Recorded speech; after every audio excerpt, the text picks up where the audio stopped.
Dear Patriots, before the news starts, please subscribe to our patriotic channel by clicking the subscribe button. Give us a thumbs up to this video. Don't forget to leave your opinion below in the comments section. Share the news on Facebook and Twitter so you friends see it. Thank you. Ted Cruz comes forward, sends Corker and Flake scurrying back under rocks they crawled from. Ted Cruz does not suffer fools. And in normal times he uses his devastating wit and keen insights to destroy any liberal in his path. But these are not normal times. These days are fraught with peril because as soon as the GOP got what they wanted, total control of the government, they got cold feet and forgot themselves. And more importantly, they forgot the voters who gave them this incredible, once-in-a-lifetime opportunity, to fix the mess the Democrats, and GOP establishment, made. This chance will not come again anytime soon. As Ted Cruz knows. And he has been shocked to watch the GOP go after Trump rather than solve the problems we put them there to fix. So he came out swinging today and sent the GOP turncoats Jeff Flake and Bob Corker scurrying back under the rocks they crawled out of to attack President Trump. It's like you're back in junior high, we've got a job to do, damn it, and so all of this nonsense, I got nothing to say on it. Everyone shut up and do your job, is my view, Cruz said before sending Corker and Flake back from where they came. Well, I think it's unfortunate the nastiness that pervades Washington now in political battles, a personality that consumes seemingly every minute of the media attention and an awful lot of time and energy here in this town. Correct. Jeff Flake is selling his book at just the exact moment he went all crazy on the Senate floor. Guess what happened after he attacked Trump? Sales went through the roof. As for Bob Corker, Cruz has some final words for him and the rest of the establishment. All right, big boys, we got a majority and you know who it is who is screwing up governing? It's the so-called elder statesman moderates. Correct. The establishment statesmen like Corker and Flake who think they know better than the voters and Trump couldn't get anything done for all their years of experience. Really all they have done is get famous off Trump, and in that regard they remind me a heck of a lot like Frederica Wilson. If the GOP doesn't shape up they will not be the last to go, share if you agree.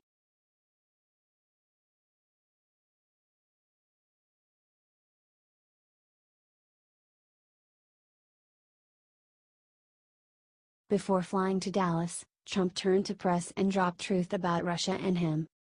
The tables have been turned. In a press conference this Wednesday, Trump blasted Hillary Clinton over the new revelations that she helped fund the anti-Trump dossier this week. They're embarrassed by it, but I think it's a disgrace, Trump told reporters, before heading to Texas for a briefing on Hurricane Harvey recovery efforts and a Republican fundraiser. It's a very sad commentary on politics in this country.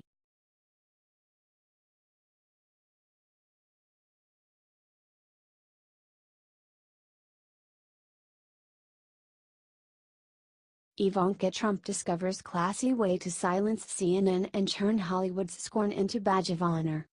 Ivanka Trump just broke her silence on the relentless media attacks against her family. Appearing on Fox News, Ivanka spoke about the toll the media and Hollywood's attacks have had on her family. Look, she knows she is fair game. All the Trumps do. They have always been fair game for the media. But so consumed and blinded by hatred, the media is not playing fair. They will literally do anything to try to stop Trump. And if that includes going after Baron Trump, so be it. Ivanka said. I'd be disingenuous if I said, the harsh attacks against her didn't affect me. I think, though, at the end of the day the real people suffering in this country are not me and my family. We can take it. Ivanka went on to show the whiny Hollywood crowd, did you see how they all tried to run and hide from the Harvey Weinstein scandal? How to handle the spotlight with grace and class. The millions of Americans we saw across this country who are addicted to opioids or have lost a child to opioid abuse, who have lost their jobs because their industry can no longer be competitive. These are the people who are really suffering. If we have to take a few body blows in advocating for those men and women, I think everyone in my family and everyone in this administration is honored to do it, she added. Correct. Ivanka wears CNN, MSNBC, and Hollywood's scorn like the badge of honor that it is. And boy does she wear it well. Share if you agree.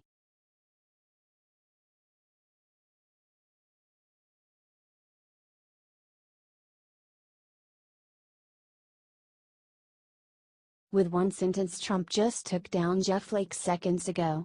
It's a bloodbath. President Trump just hit back against Senator Jeff Flake after the Arizona Republican attacked him in a speech on the Senate floor. With one single sentence, ruined this crazy idiot. The first time I saw him on television, I assumed he was a Democrat, Trump told reporters. This is after a tweet this morning absolutely tearing up Jeff Flake. He made sure the whole nation knew about Flake's terrible approval rating. It's at 18%. Flake tore apart Trump during his speech on Tuesday and said that we must never adjust to the coarseness of our dialogue with the tone set up at the top. We must never regard as normal the regular and casual undermining of our democratic norms and ideals. We must never meekly accept the daily sundering of our country, the personal attacks, the threats against principles, freedoms and institution, the flagrant disregard for truth and decency, the reckless provocations, most often for the pettiest and most personal reasons having nothing whatsoever to do with the fortunes of the people that we have been elected to serve, he said. Share this if you think that Trump needs to keep on slaying these GOP rats like Jeff Flake. Let's make Jeff Flake famous like he wants to be. Comment Jeff Flake for Democrats below this.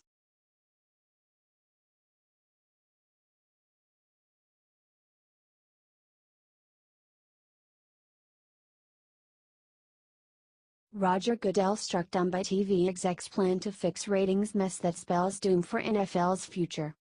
Roger Goodell is not having a good month. The anti-flag protesters have taken over the asylum and Goodell has no idea what to do. The owners were called into a meeting to discuss what to do with these stubborn players. They came out with no solution but did, to Goodell's horror, delay his contract extension. In other words, fix it, Roger, or find a new job. On top of that comes a shocking new report from Sports Business Daily that confirms the NFL's worst fears. Network television executives are desperate to solve the problem of the NFL's falling ratings, and with no solution, unless the players one respect the flag, they are looking at cutting games from their broadcast schedule. This would be a devastating blow and would hit them right in the wallet. Because the owners depend on huge TV contracts to pay the players their huge salaries. If TV starts cutting back, the whole entire league will feel it. Most importantly, the players. The executives are floating a proposal to cut Thursday night football from 18 games to just 8. According to the report, they also want to cut the early morning games from London, a key part of the NFL's expansion plans. The report goes on to terrify the NFL by noting that NFL ratings are down 7% from the same point last season, and a whopping 18% compared to the 2015 season. But the news gets worse for the NFL. TV executives are in an absolute panic about the massive 11% ratings drop for the critical 18 to 34-year-old demographic group. When will the players come to their senses?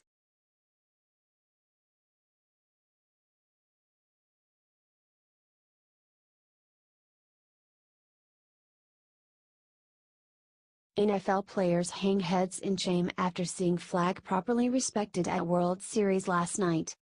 The NFL continues to sink lower and lower. Their ratings are in the toilet. Attendance is down. Sponsors are fleeing.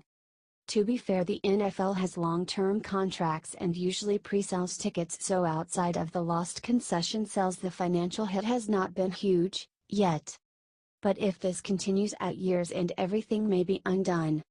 Contracts have out clauses, fans don't renew season tickets, advertisers won't run ads because they don't want to be associated with that toxic brand. The owners know this, which is why they are freaking. The players have no clue and stumble around as if their paychecks are guaranteed. They are not. Last night Major League Baseball put the NFL to shame and showed them the proper way to respect the flag and celebrate the national anthem. First, not one player took a knee. Take note, NFL. Second, was a beautiful national anthem performed by gospel singer Keith Williams Jr. complete with a flyover saluting our flag and everyone who respects it as grand finale. But baseball wasn't done showing the NFL how to properly respect the flag. In the 7th inning stretch, when they usually play Take Me Out to the Ball Game or some other song, they pulled a surprise move. A group of U.S. soldiers took the field as Petty Officer Second Class Mike Dollinger brought the house down and sang, "God Bless America." Share this if you agree with Billy Ray and let's send the NFL players a message. HTIJR